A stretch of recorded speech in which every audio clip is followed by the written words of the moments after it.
নমস্কার বন্ধুরা, আশা করি আপনারা সবাই ভালো আছেন। আমরা সবাই ভালো আছি। তো বন্ধুরা, দেখতেই পাচ্ছেন আজকে কিন্তু একটা ফুলকপির মজাদার রেসিপি তৈরি করেছি। তো অবশ্যই বলবো, ফুলকপি যারা খাননি তারাও কিন্তু চেয়ে চেয়ে খাবেন। এই রেসিপিটি কিন্তু এতটাই সুস্বাদু হয়েছিল। তো অবশ্যই বলবো বন্ধুরা, স্কিপ না করে সঙ্গে থেকে আপনারা পুরো ভিডিওটা দেখুন, তাহলে আপনারা তৈরি করে নিতে পারবেন এই ফুলকপির রেসিপিটি। তো দেখুন, এখানে কিন্তু দুটো ফুলকপি আমি এখানে নিয়েছি। তো এটা কিন্তু ছোটো সাইজের ফুলকপি আমি নিয়েছি। তো আপনারা চাইলে বড় একটা নিতে পারেন। তো বা যতটা আপনাদের প্রয়োজন সেই আন্দাজ মতোই নিয়ে নেবেন। তো দেখুন, এখানে ফুলকপিগুলো কিন্তু আমি এখন ভেঙে নিচ্ছি, যেহেতু এক হাতে আমি করছি তাই এক হাতেই দেখাচ্ছি এখানে। তো ফুলকপিগুলো কিন্তু প্রথমে ভেঙে নিতে হবে, তারপর ফুলকপিগুলোকে কিন্তু আমি পাতলা করে কেটে নিয়েছি। তো দেখতেই পাচ্ছেন এখানে কিন্তু যেটা ছোট আছে সেটাকে আমি ফালা করে নেব, আর যেটা একটুখানি বড় মানে মাঝের মিডিলের অংশটা সেটা কিন্তু আমি এইভাবে পাতলা করে কেটে নিয়েছি। তো এইভাবে কেটে নেওয়ার পর এটাকে কিন্তু পরিষ্কার করে ধুয়ে নিতে হবে। তো দেখতে পাচ্ছেন এখানে কিন্তু ফুলকপিগুলো সমস্তই কেটে ফেলেছি আমি এক এক করে। তো এইভাবেই কেটে নেবেন। কেটে নিয়ে এটাকে কিন্তু মানে গরম জলে কিন্তু এটাকে একটুখানি ভাপিয়ে নিতে হবে। তো এরপর কিন্তু আমি ফুলকপিগুলোকে ভালোভাবে পরিষ্কার করে ধুয়ে নিয়েছি। আর ধুয়ে নেওয়ার পর কিন্তু আমি এই যে কড়াই বসিয়ে দিয়েছি, জলও দিয়ে দিয়েছি, আর এখানে আমি কিছুটা সময় এটাকে ভাপে নিব। তো দেখুন, এখানে কিন্তু প্রায় 40% মতো কিন্তু আমি ভাপ দিয়ে নিয়ে নিচ্ছি, মানে পুরোপুরি কিন্তু সেদ্ধ হয়নি, একটু শক্ত শক্ত আছে বা একটু কিন্তু সেদ্ধ সেদ্ধ এরকম মানে ভাব হয়েছে আর কি। তো আপনারা অবশ্যই এরকমই মানে ভাব দিয়ে নেওয়ার চেষ্টা করবেন, বাকিটা রান্না করতেই আপনাদের এটা সেদ্ধ হয়ে যাবে।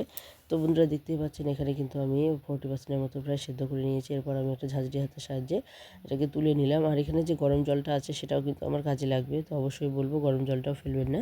আমি অবশ্যই আপনাদেরকে দেখাবো কী কাজে এটা ব্যবহার করা যায়। তো দেখতেই পাচ্ছেন বন্ধুরা, আমি কিন্তু সমস্ত ফুলকপিগুলোকে এখানে নামিয়ে নিচ্ছি। তো আপনারা যতটা বানাতে চান সেই আন্দাজ মতো ফুলকপিটা নেবেন।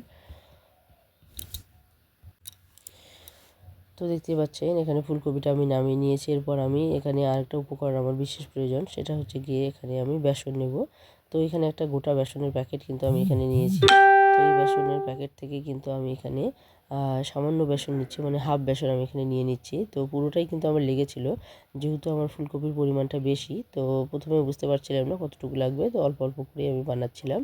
তো এখানে কিন্তু হাফ বেসন আমি এখানে দিয়ে দিয়েছি। এখন আমি এখানে দিয়ে দিচ্ছি সামান্য পরিমাণ হলুদ, আর এখানে স্বাদ মতো দিয়ে দেবো আমি লবণ।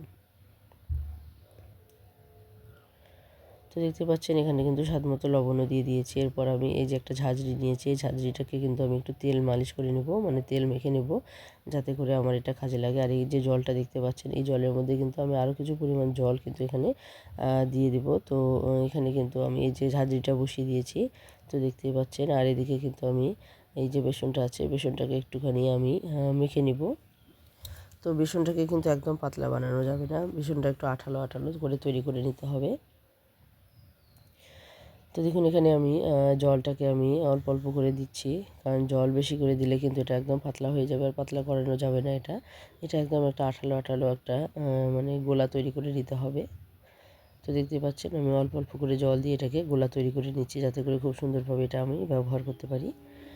তো দেখুন, এখানে কিন্তু পুরোপুরি ভালো করে মেখে নিতে হবে। আর আমার কিন্তু এখানে মাখাও হয়ে গেছে, আপনারা দেখতেই পাচ্ছেন। এখানে কিন্তু আমি মেখে নিয়েছি, এটাকে কিন্তু আর একটুখানি পাতলা করা যেতে পারে। পরবর্তীতে যে আমি বানিয়েছিলাম তখন কিন্তু আমি আর একটুখানি পাতলা করেছি, কিন্তু আবার বেশি পাতলাও কিন্তু করা যাবে না। তো দেখতেই পাচ্ছেন এখন ফুলকপিগুলো আমি দিয়ে দিচ্ছি।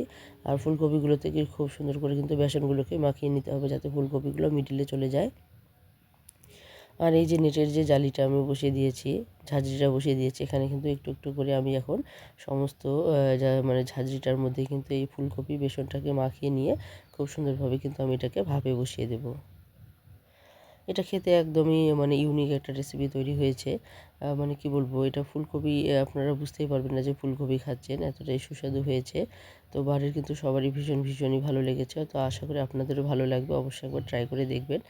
ফুলকপি তো অনেকভাবে খেয়েছেন, এভাবে হয়তো কখনো খাননি। তো যারা খাননি তারাও কিন্তু এই ফুলকপির রেসিপিটা চেয়ে চেয়ে খাবেন, এতটাই ভালো লাগে। তো দেখুন, যে কয়েকটা হয়েছে আমার, আমি সেই আন্দাজ মতোই দিয়ে দিয়েছি। আর দেখুন, এখানে কিন্তু বেসনটা পুরোপুরি শেষ হয়ে গেছে, আর আমি কিন্তু এখন ঢেকে দিয়েছি থালা দিয়ে। তো প্রায় 5 মিনিটও সময় লাগবে না, এই 3-4 মিনিটের মতো কিন্তু ভাপ দিয়ে নিতে হবে। তাহলে কিন্তু এটা মানে সাদা একটা দলা পেকা হয়ে যাবে, ভাপ হয়ে যাবে। আর দেখুন, এই অবশিষ্ট যে ফুলকপিগুলো ছিল, যার জন্য কিন্তু আমি আরও একটুখানি বেসন কিন্তু মেখে নিচ্ছি। বললাম না, 1 প্যাকেট বেসন আমার ছিল, পুরোটাই লেগে গিয়েছিল। তো দেখুন, এখন কিন্তু একটু পাতলা করে নিয়েছি, মানে বেশি পাতলা কিন্তু করা যাবে না, যাতে করে ঝাঁঝরি ফুটো দিয়ে নিচে বেরিয়ে বেরিয়ে আসে বা বেরিয়ে যায়। তো বন্ধুরা দেখতেই পাচ্ছেন এখানে কিন্তু আমার হয়ে গেছে। এটা মোটে 2-3 মিনিটের ব্যাপার। 2-3 মিনিট এরকম ঢাকনা দিয়ে যদি আপনারা হিট দিয়ে ঢাকতে পারেন তাহলে কিন্তু এটা একটু জমাট বেঁধে যাবে। তো দেখুন এখানে কিন্তু আমার হয়ে গেছে। তো অবশ্যই বলবো হাত দিয়ে তোলার চেষ্টা করবেন না সাথ, কারণ এটা কিন্তু গরমাগরম তুললে কিন্তু এটা ভেঙে আসতে পারে। তো অবশ্যই চেষ্টা করবেন এটা একটুখানি ঠান্ডা করে নিতে। তো আমি ঠান্ডা করার জন্য কিন্তু একটু ফ্যানের নিচে দিয়েছিলাম প্রায় 1 মিনিট, একটুখানি 1 মিনিটও লাগেনি। এটা কিন্তু ঝটপট, যেহেতু শীতের দিন তাড়াতাড়ি কিন্তু এটা ঠান্ডা হয়ে যায়। তো ফ্যানের নিচে দেওয়াতে কিন্তু আরও তাড়াতাড়ি ঠান্ডা হয়ে গিয়েছিল। তারপর কিন্তু খুন্তির সাহায্যে আমি এটাকে আস্তে আস্তে তুলে নিয়েছিলাম। তো দেখুন এখানে যে জল, আমি আরও অবশিষ্ট জল আমি দিয়ে দিয়েছি। তো দেখুন এখানে কত সুন্দরভাবে উঠে এসেছে। বুঝতেই পারছেন কতটা মানে দেখতে সুন্দর হয়েছে। এটা কিন্তু একদম খেতেও ভীষণই ভালো হয়েছে। তো বন্ধুরা যারা এখনও খাননি তারা অবশ্যই কিন্তু একবার হলেও এটা বানিয়ে খাবেন। তো দেখুন এখানে কিছুটা নামিয়ে রেখেছি, অবশিষ্ট যে ফুলকপিগুলো ছিল আবার আমি কিন্তু ভাপে বসিয়ে দিয়েছি। তো দেখুন এখানে কিন্তু বেশ কিছু পরিমাণ কিন্তু ফুলকপি আমি নামিয়ে নিচ্ছি। তো এইভাবে কিন্তু সমস্ত ফুলকপিগুলোকে আমি তৈরি করে নেব। তো দেখুন এখানে কিন্তু কড়াই বসিয়ে দিয়েছি আমি, আর কড়াইয়ের মধ্যে আমি দিয়ে দিচ্ছি সর্ষের তেল। আর তেলটা দেখুন যেহেতু কড়াই গরম হয়ে গিয়েছে, তেল দেওয়া মাত্রই কিন্তু তেলটা গরম হয়ে গিয়েছে। আর এখানে আমি এখন ফোড়নের মধ্যে দিয়ে দিচ্ছি কয়েকটা কাঁচা লঙ্কা, 2টো শুকনো লঙ্কা, 2টো তেজপাতা, আর এখানে আমি দিয়ে দেবো গোটা জিরে। তো দেখুন এখানে হাফ চামচ পরিমাণ গোটা জিরে কিন্তু আমি দিয়ে দিয়েছি। এখন এটাকে একটুখানি নাড়িয়ে ছাড়িয়ে নিয়ে আমি কিন্তু 3টে আলু কিন্তু কেটে নিয়েছিলাম মিডিল সাইজের। তো সেই 3টে আলুকে কিন্তু বরফি করে কেটে নিয়েছি। এখন আমি আলুগুলোকে ভালো করে ভেজে নেব। তো দেখতে পাচ্ছেন বন্ধুরা এখানে কিন্তু আলুগুলোকে ভেজে নেওয়ার সময় কিন্তু আমি স্বাদ মতো লবণ আর হলুদটা দিয়ে দেবো।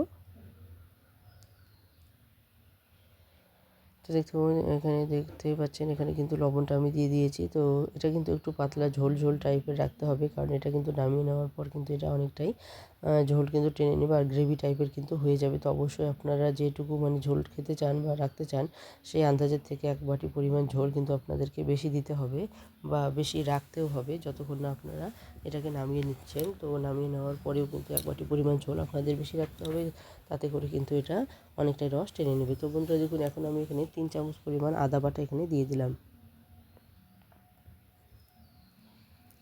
এখন আদা বাটাটাকে দেওয়ার পর একটু নাড়িয়ে চাড়িয়ে ভেজে নিতে হবে।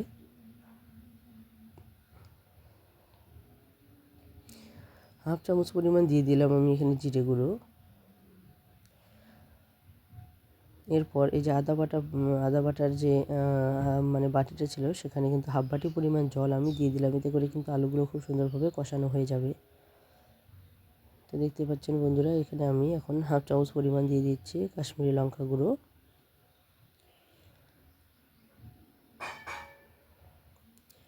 তো এটাকে এই জলটা যতক্ষণ না শুকিয়ে আসছে ততক্ষণ একটু নাড়াচাড়া করে ভালো করে কষিয়ে নিতে হবে। এতে করে কিন্তু আলুটা সেদ্ধ হয়ে যাবে, মানে 50%ই প্রায় আলু সেদ্ধ হয়ে যাবে। পুরোপুরি কিন্তু আলুটা সেদ্ধ হবে না, এরপর ঝোলের জলে কিন্তু বাকিটা সেদ্ধ হয়ে যাবে। তো বন্ধুরা দেখতে পাচ্ছেন এখানে কিন্তু কষানো পুরোপুরি রেডি হয়ে গেছে। এখন আমি ঝোলের জলটা দিয়ে দিয়েছি। আর ঝোলের জলটা একটু বেশি করেই দিতে হবে, কারণ এখানে কিন্তু যে ফুলকপিগুলো আছে সেগুলো কিন্তু দেওয়ার পর কিন্তু অনেকটাই ফুলকপি টেনে নেবে, যেহেতু এটা বেসন দিয়ে তৈরি। যার জন্য কিন্তু ঝোলের জলটা একটু বেশি করেই দিতে হবে, না হলে কিন্তু শুকনো পড়ে যাবে। শুকনো পড়ে গেলে কিন্তু সেটা খেতে ভালো লাগবে না। তো দেখুন এখানে কিন্তু ঝোলের জলটা পুরোপুরি আমার উঠে এসে মানে হয়ে গেছে। প্রায় 2-3 মিনিট কিন্তু ভালো করে আমি জাল করে এটাকে ফুটিয়ে নিয়েছি। কারণ যে কোনো ঝোলই যদি আপনারা ভালো করে না জাল করেন তাহলে কিন্তু সেই ঝোলের স্বাদ কিন্তু বাড়ে না। তো অবশ্যই চেষ্টা করবেন ঝোলের স্বাদটাকে বাড়িয়ে নিতে। তো বন্ধুরা দেখুন এখানে যে ফুলকপিগুলো আছে ভাপে দিয়ে নিয়ে নিচ্ছি, সেটা কিন্তু আপনারা চাইলে কিন্তু এমনিতেও দিতে পারেন। তো আমার মনে হয়েছে এটা একটুখানি যদি সাঁতলে নেওয়া যায় তাহলে হয়তো বা এর স্বাদটা দ্বিগুণ বেড়ে যাবে, যার জন্য কিন্তু আমি একটুখানি সাঁতলে নিচ্ছি। তো এটা কিন্তু কড়া মুচমুচে করে ভাজার কোনো দরকার নেই, শুধু একটুখানি জাস্ট সাঁতলে নেওয়া। তো দেখতেই পাচ্ছেন এখানে এইভাবে আমি একটুখানি সাঁতলে নেব, আর এখানে যে ঝোলের জলটা ফুটছে সেখানে কিন্তু আমি দিয়ে দেবো। তো একটু একটু করে আমি সাঁতলে নিচ্ছি, কারণ সবগুলো একসঙ্গে দিয়ে দিলে কিন্তু তেলটা একসঙ্গে টেনে নেবে। তো অবশ্যই চেষ্টা করবেন অল্প অল্প করে দিয়ে একটুখানি সাঁতলে নিতে। তো দেখুন এখানে কিন্তু আমি পুরোপুরি মানে একদম কড়া করে ভাজিনি, শুধু একটুখানি সাঁতলে নিয়েছি। এতে করে এর মানে স্বাদ যে আছে সেটা কিন্তু দ্বিগুণ বেড়ে গেল। তো আপনারা চাইলে কিন্তু এটা এমনি কাঁচাতেও দিতে পারেন, কিন্তু কাঁচার থেকে কিন্তু এরকম একটুখানি সাঁতলে নিলে এর স্বাদটা ভালো লাগবে। তো দেখতে পাচ্ছেন এখানে কিন্তু ঝোলটা পুরোপুরি আমার রেডি হয়ে গেছে। আর রেডি হওয়ার পর কিন্তু আমি এরকম করে এই যে ফুলকপিগুলো একটুখানি সাঁতলে নিয়ে কিন্তু আমি দিয়ে দিয়েছি। তো দেখুন এখানে কিন্তু অনেকটাই ঝোল পাতলা মনে হচ্ছে, কিন্তু পাতলা হলেও কিন্তু এটা পাতলা থাকবে না, কারণ এটা নামিয়ে নেব যখন 2-3 মিনিটের মধ্যে কিন্তু এটা অনেকটাই রস টেনে নেবে আর এটা ঘন হয়ে আসবে। তো যে সমস্ত বন্ধুরা আজকে প্রথম দেখছেন, যারা এখনও সাবস্ক্রাইব করেনি, তারা অবশ্যই সাবস্ক্রাইব করে বেল আইকনটিকে ক্লিক করে রাখবেন, তাহলে যে কোনো নতুন ভিডিও আসা মাত্র আপনাদের কাছে পৌঁছে যাবে। তো বন্ধুরা দেখুন, এখানে আমি দিয়ে দিচ্ছি হাফ চামচ পরিমাণ গরম মশলা গুঁড়ো আমি এখানে দিয়ে দিলাম। তো নামিয়ে নেওয়ার আগে অবশ্যই গরম মশলা আর ঘি আপনারা দিয়ে দেবেন, এতে করে এর স্বাদটা আরও দ্বিগুণ বেড়ে যাবে। তো দেখুন, এখানে কিন্তু গরম মশলাটা আমি দিয়ে দিয়েছি। তো এখানে 1 চামচ পরিমাণ আরও আমি এখানে ঘি অ্যাড করব। তো বন্ধুরা, যে সমস্ত বন্ধুরা এখনও কমেন্ট করেননি বা এখনও লাইক দিননি, তারা অবশ্যই কিন্তু একটি লাইক দিয়ে একটি সুন্দর কমেন্ট করবেন, কারণ আপনাদের একটি কমেন্ট কিন্তু আমাদেরকে অনেকটাই উৎসাহিত করে নতুন নতুন রেসিপি তৈরি করতে। তো বন্ধুরা দেখুন, এখানে কিন্তু আমি ঘি দিয়ে দিলাম, যেহেতু জমাট বাঁধানো তাই এটা কিন্তু অল্প হাফ মনে হলেও কিন্তু এটা কিন্তু পুরোপুরি 1 চামচই ছিল। তো এখানে 1 চামচ পরিমাণ ঘি কিন্তু আমি এখানে দিয়ে দিলাম। যে সমস্ত পুরনো বন্ধু এবং নতুন বন্ধুরা শুরু থেকে শেষ অবধি সঙ্গে আছেন, সবাইকে অসংখ্য অসংখ্য ধন্যবাদ এবং সবার প্রতি রইল অনেক অনেক ভালোবাসা। বন্ধুরা দেখতে পাচ্ছেন, এখানে অনেকটা ঝোল পাতলা মনে হলেও অনেকটাই ঝোল কিন্তু টেনে নিয়েছে, সেটা আপনারা দেখতে পেয়েছেন। এরপর কিন্তু দেখুন, নামিয়ে নেওয়ার পরেও কিন্তু এখানে অনেকটাই মানে ঝোলটা টেনে নেবে, আর এটা অনেকটা কিন্তু একটা গ্রেভি টাইপের তৈরি হয়ে যাবে। তো বন্ধুরা দেখুন, আজকের এই রেসিপিটা আপনাদের কেমন লাগলো অবশ্যই কমেন্টে জানান। আর অবশ্যই বলবো, আরও নতুন নতুন রেসিপি দেখার জন্য অবশ্যই বেল আইকনটিকে ক্লিক করে রাখবেন। তো বন্ধুরা, আজকে এখানে শেষ করে দিচ্ছি। আবারও চলে আসবো নতুন কোনো রেসিপি নিয়ে। ততক্ষণে সবাই ভালো থাকবেন, সুস্থ থাকবেন। টাটা।